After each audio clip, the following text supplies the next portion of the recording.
Hey, we're going to be looking at Curaleaf Holdings. That's ticker symbol CURLF. This is another over-the-counter type stock.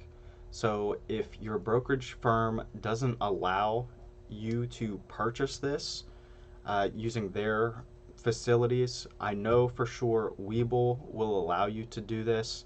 So if you don't have an account and would like to open one, I do have a referral link in the description. You can use that if you're new, and after you make your first deposit, you get something like 12 partial to full shares of various stocks. So it's kind of a win-win. And then of course, once that's open, you'll be able to uh, purchase shares of this if you want to. But with that out of the way, uh, we're gonna just go over Uh, first, the last time we looked at this, then we'll go over to some news, and then go into the technical analysis and see just what's a good price point for this one now and going forward. So right now on the screen, we can see it's trading at 237 right now. With the 1 month chart on the screen, it's been downhill for the past month. If we go to 6 months, pretty much the same. The last time we looked at this was on the 2nd of April, so just about 2 weeks away or ago. And yeah, it was trading uh, still in the $2 range, probably more like 280, maybe 270 something. So, a smaller stock like this in terms of value per share, yeah, that's a pretty significant move. Um, you definitely feel it more, but hopefully the gains, when they come, are also as lucrative. Uh, so overall, though, it's been going down, but we're still in that $2 range. So it's to me, it's nothing crazy yet, but we are in that downtrend. So let's just go into some news. What have they been up to? Uh, so they opened their first store in Hartford, Connecticut. So that shows me expansion. That also probably means their assets are going to go up. Probably some debt's going to go up, but also the potential to make new revenue in a new market that apparently needed it. So uh, positive, in my opinion. Uh, their their fourth quarter and year end financial reports should be being released soon. They originally they thought that they were going to come out, I guess April 4th or something like that, or sometime in March. Later on, it turns out uh, it hasn't been released yet, but they're still hoping for sometime in April. It mentions the company expects to file its financials within the month of April, no later, but uh, very interested to see what the results are. Um, but if we go back to the previous article, it looks like them and Fab Five Freddy, I have no idea who that is, but they've launched some brand in Florida. So that's collaboration. I like the sound of this. Um, Again, it's kind of going into more depth with this launch of the jams.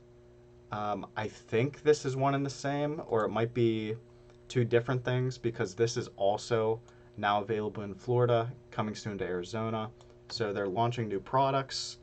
Again, I feel like that's a good thing. Nothing wrong. They've made an acquisition of Desert Wellness. Um, I'm not sure if it went into any of the details. Um, not not seeing like how much it cost or anything like that. Hopefully, it's in the financial report. Largest cannabis retailer in Utah, approximately 20 million in transactions. So it looks like they'll be easily making 20 million. Um, okay, in cash and stock. Combined annualized revenue run rate of 14 million. So it's not the biggest acquisition, but I guess if a store's already in Utah, they want to go into Utah. This is an easy way for them to do that. That's how I imagine this is kind of shaping out.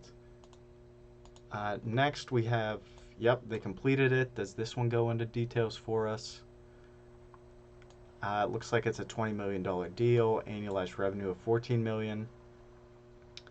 The transaction enables to better serve Utah's rapidly expanding medical program, which recorded a record-breaking 118 million in sales last year.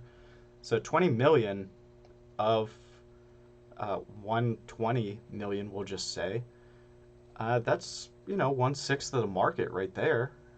So pretty strong foothold in this market.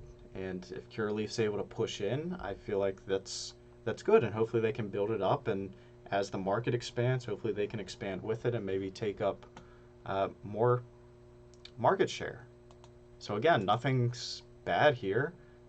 Continuing their brand expansions into Florida. I believe Florida recently became, maybe it's not recently, I might be making that up. Today announced the opening of Curaleaf Boca Raton, the company's 59th dispensary in Florida, 151st dispensary in the nation. So it looks like their foothold's actually in Florida. They have 59 dispensaries there, it sounds like. 151 nationwide. We know they've recently made a purchase. I don't know if that's included. But it looks like they're expanding, and expanding new brands also. Again, nothing bad that I'm reading.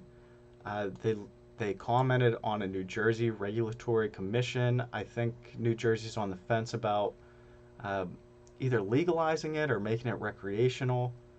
This is something I probably will dig into a little bit further.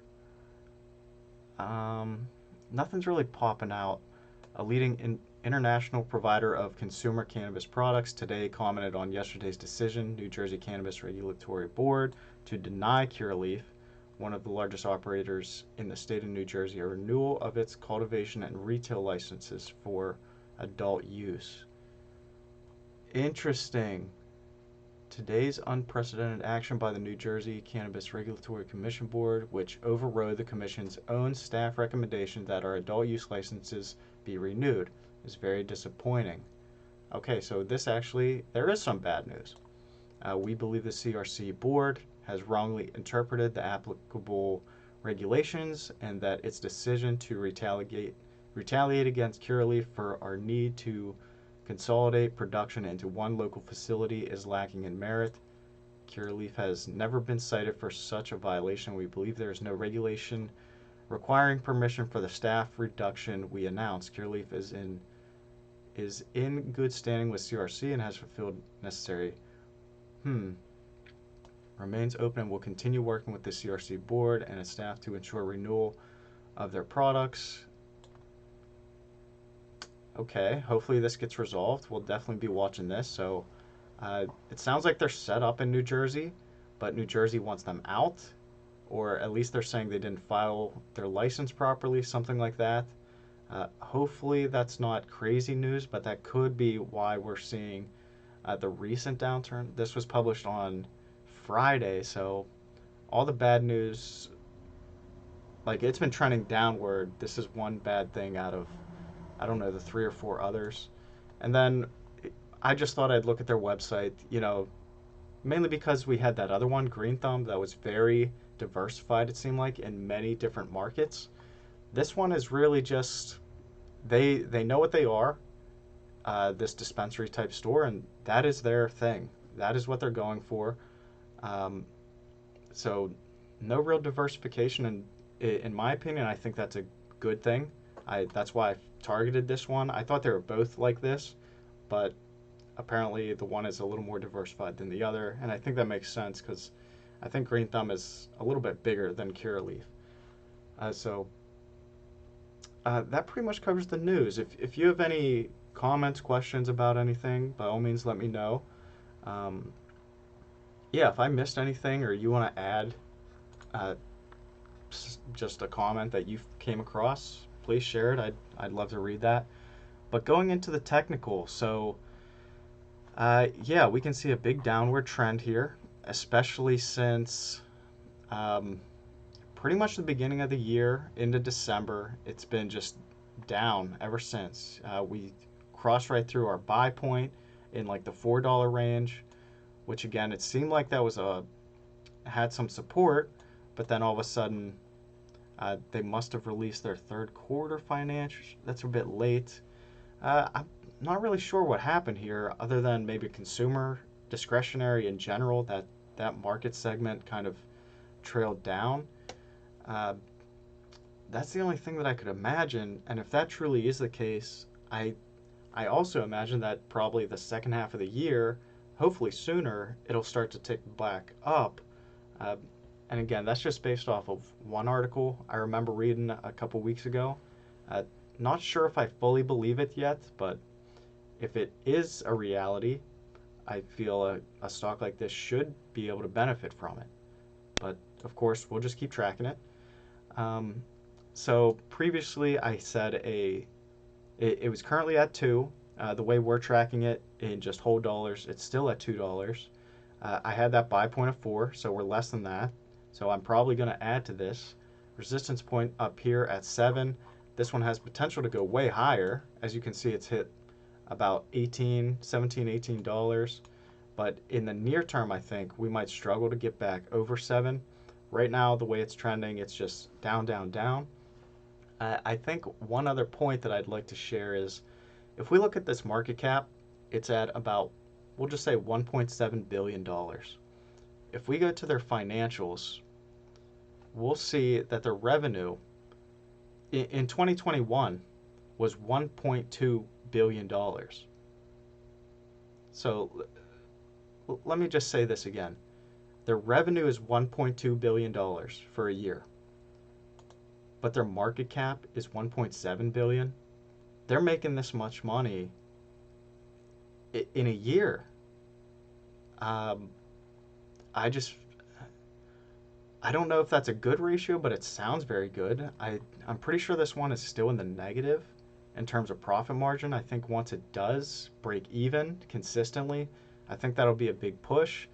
If we look at the trend, of course, we don't have 2022 yet, but we're seeing revenue growing very quickly still. And that's kind of the whole reason why we got into this one. The revenue should continue to grow. Um, just not sure why it's going down this much this quickly. It's kind of got me wondering here if I'm missing anything, because again, all this happened before the New Jersey thing.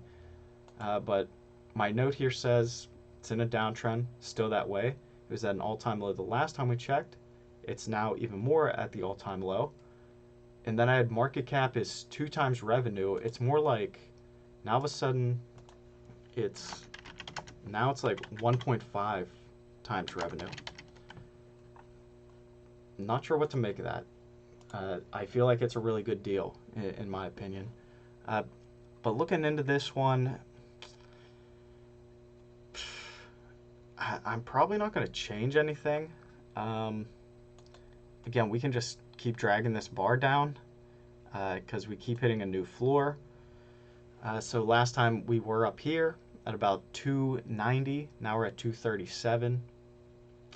Not sure how much lower this one can go. It has to reach a breaking point at some time. The only other thing I can really look at is the trade volume, the trade activity down here in these kind of shaded bars. Not much is going on. I'm not sure if that's a good thing or a bad thing. For me to put the positive spin on it, because there's so little activity, if all of a sudden like one or a couple people all of a sudden really jump into this one and we see activity like this again, I think it'll be a positive thing for this stock and it'll just begin to really shoot off. So me personally, I'm probably going to add a little bit to this. Again, not much, because it's so cheap.